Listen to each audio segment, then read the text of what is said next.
शहबाज शरीफ और Hamza Shahbaz money laundering मुकदमे से बरी हो गए। अदालत ने वजीर आजम शहबाज शरीफ और हमजा शहबाज की बरीयत की दरख्वास्तें मंजूर कर लीं। स्पेशल कोर्ट सेंट्रल के जज एजाज हसन अवाम ने फैसला सुनाया। इसी हवाले से मजीद तफसीलात जमालुद्दीन जमाली से जानते हैं। जमालुद्दीन, फैसले में मजीद क्या कहा गया है?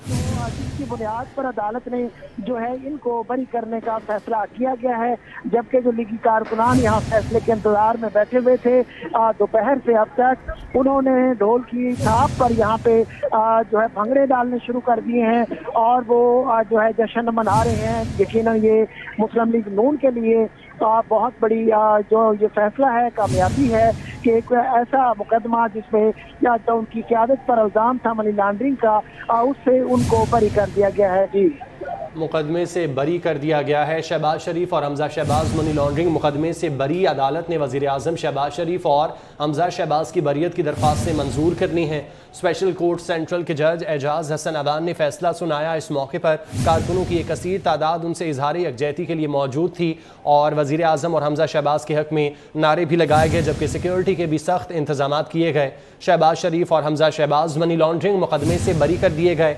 अदालत ने वज़ीर आज़म शहबाज शरीफ और हमजा शहबाज की बरीयत की दरख्वास्तें मंजूर कर लीं। स्पेशल कोर्ट सेंट्रल के जज एजाज हसन अवान ने फैसला सुनाया, जबकि साथ ही साथ आपको बताएं कि आज की समाअत के मौके पर कारकुनों की एक कसीर तादाद यहाँ पर मौजूद थी जो कि इजहार यकजहती के लिए पहुँचे थे और वज़ीर आज़म शहबाज शरीफ और हमजा शहबाज के हक़ में उनकी जानिब से नारे भी लगाए गए। शहबाज शरीफ और हमजा शहबाज मनी लॉन्ड्रिंग मुकदमे से बरी किए गए हैं। अदालत ने वज़ीर आज़म शहबाज शरीफ और हमजा शहबाज की बरीयत की दरख्वास्तें मंजूर की। स्पेशल कोर्ट सेंट्रल के जज एजाज हसन अवान ने फैसला सुना दिया है। सीनियर तज्ज़ियाकार सलीम बुखारी साहब ने हमें ज्वाइन किया है, उनसे इस मामले पर बात करते हैं। बुखारी साहब, बहुत शुक्रिया वक्त देने के लिए। शहबाज शरीफ और हमजा शहबाज मनी लॉन्ड्रिंग मुकदमे से बरी कर दिए गए हैं, क्या कहेंगे आप? देखिए, ये इसको कहते हैं नेचुरल जस्टिस। जितनी मर्जी आप कोशिश कर लें, सच जो है वो कभी छुपता नहीं है। ये सारे वो केसेस हैं जो इमरान खान साहब ने अपने उस वेंजियंस में, जो जिसको पॉलिटिकल विक्टिमाइजेशन कह सकते हैं, जो उन्होंने अपने दौर में बनाए थे, और चूंकि उसमें ना एविडेंस थी ना उसके अंदर कोई सब्सटेंस थी, लिहाजा ये केसेस एक एक करके इसी तरह खत्म होंगे। आपने पहले भी देखा जो नैब के हवाले से रेवन फील्ड का केस था, उसको किस तरीके से कोर्ट ने उठा के बाहर फेंका है। तो ये सारे मुकदमात जिन्होंने बनाए थे, खासतौर से वो जो मिर्जा शहजाद अकबर साहब थे, उनका तो अल्लाह ताला पता नहीं क्या हिसाब लेगा, लेकिन जिस तरीके से वो आके कौम को बताते थे कि बस पता नहीं उन्होंने कितना बड़ा सबूत उनके पास है और कितने बड़े वो तबाहकुन सबूत उनके पास है, वो सारा कुछ जो है वो खुलता चला जा रहा है कि वो सवाए सियासी इंतकाम के और कुछ नहीं था। मैं समझता हूँ ये एक बहुत बड़ी डेवलपमेंट है और उनकी पोजीशन जो है वो विंडिकेट हुई है। और अब मुझे यूं लगता है कि जिस तरीके से इन केसों की कली खुलनी शुरू हुई है, तो अल्टीमेटली नवाज शरीफ का केस जो है, जो कि इसी तरह की पॉलिटिकल वेंजियंस में बनाया गया था, वो भी जल्द खत्म होगा और उनकी वापसी जो है उसका रास्ता हमवार होगा। तो मैं समझता हूँ ये एक ब्रेक थ्रू है for Pakistan Muslim league Nawaz, कि उनकी जो टॉप लीडरशिप है उनके खिलाफ जो मुकदमात जाली बनाए गए थे, वो एक एक करके जो है वो अदालतें उनको बरी कर रही हैं। तो मरियम, शहबाज और हमजा तो अब ऑलमोस्ट आर फ्री पीपल। रह गया नवाज शरीफ का केस, तो जैसा मैंने कहा कि मुझे लगता है कि उसकी भी राह हमवार है, क्योंकि अगर आप कोर्ट की ऑब्जर्वेशन उसमें से रिकॉल करें, तो वो चिल्ला चिल्ला के कहते रहे नैब से कि कोई एक सबूत आपके पास है इनके इन्वॉल्व होने का तो लाएं, और नैब जो है इट वाज आंसरलेस, इसलिए कि प्रोसिक्यूशन जो थी वो इतनी वीक थी, इतना बेमानी किस्म का जवाब उन्होंने खड़ा हुआ था। तो ये एक बहुत बड़ा ब्रेक थ्रू है जी पाकिस्तान मुस्लिम लीग नवाज के लिए। अच्छा बुखारी साहब, जिस तरह इमरान खान प्रेशर डालते थे मुकदमात डालने के लिए, हुकूमत में आए उसके बाद हमने देखा कि उनका फोकस बस इंतकाम लेना था, जिसका जिक्र वो 2018 के इलेक्शन से पहले भी करते रहे हैं। क्या समझते हैं आप, जितने भी मुकदमात हैं बेबुनियाद थे, अब ये ख़त्म हो जाएंगे? देखिए, मैं आपसे अर्ज करूँ कि जिस मुल्क का वज़ीर आज़म चिकार के ये कहे कि मैं अपने सियासी मुखालफिन को जेल में डालूंगा और जेल में भर दूंगा मैं इनसे, वो तो उसका फिर अंजाम यही होगा ना। जब आप बेमानी बेबुनियाद मुकदमात कायम करेंगे तो आप का अंदाजा होना चाहिए कि अल्टीमेटली जिस दिन भी जजेस जो है वो मेरिट्स के ऊपर केसेस को देखेंगे, यही फेट होगी जो इस वक्त हमारे सामने। اچھا بخاری صاحب، جس طرح کے حالات بن رہے ہیں، کیسز جو بے بنیاد تھے وہ ختم ہو رہے ہیں، نواز شریف نے کچھ دن پہلے گفتگو بھی کی تھی میڈیا سے، آپ کیا سمجھتے ہیں اب نواز شریف کی واپسی کے لیے راہیں ہموار ہو چکی ہیں اور وہ جلد ہی پاکستان آ سکتے ہیں؟ جی مجھے یوں لگتا ہے اس ملک سے پہلے صرف ایک خیال تھا کہ وہ شاید اپنی بیٹی کے ساتھ واپس آ جائیں، جس رفتار سے ان کے مقدمات ختم ہو رہے ہیں میرا نہیں خیال کہ اب زیادہ دیر لگے گی ان کے واپس آنے میں.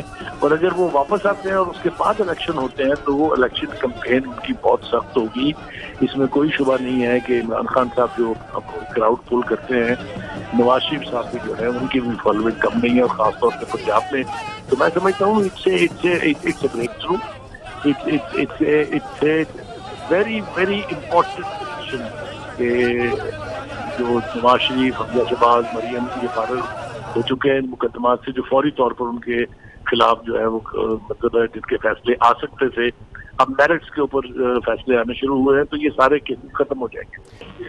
دیکھیے جو اس وقت تک کیسز کے فیصلے ہوئے ہیں، جو بقول عمران خان صاحب کے کہ یہ تو اقتدار میں ہی آئے ہیں اپنے کیسز ختم کرانے کے، ان میں تو عدالتوں نے بار بار پوچھا، جیسا میں نے آپ کو مریم نواز کے کیس کا حوالہ دیا کہ بھائی کوئی ایک دور پار کا حوالہ اگر آپ کے پاس یا کوئی ایویڈنس ہے تو ہمیں بتا دیں. یہ جو حمزہ شہباز اور شہباز شریف کے خلاف کیس ہے، اس میں جو 161 میں دفعہ 161 کے تحت جو گواہوں کے بیانات ہوئے ہیں، ان بیانات میں کسی نے نام ہی نہیں لیا دونوں میں سے کسی کا بھی. تو آپ مجھے بتائیں پھر کیسے پھانسی لگا دیا جائے گی، کسی کو کیسے سزا دے دی جائے؟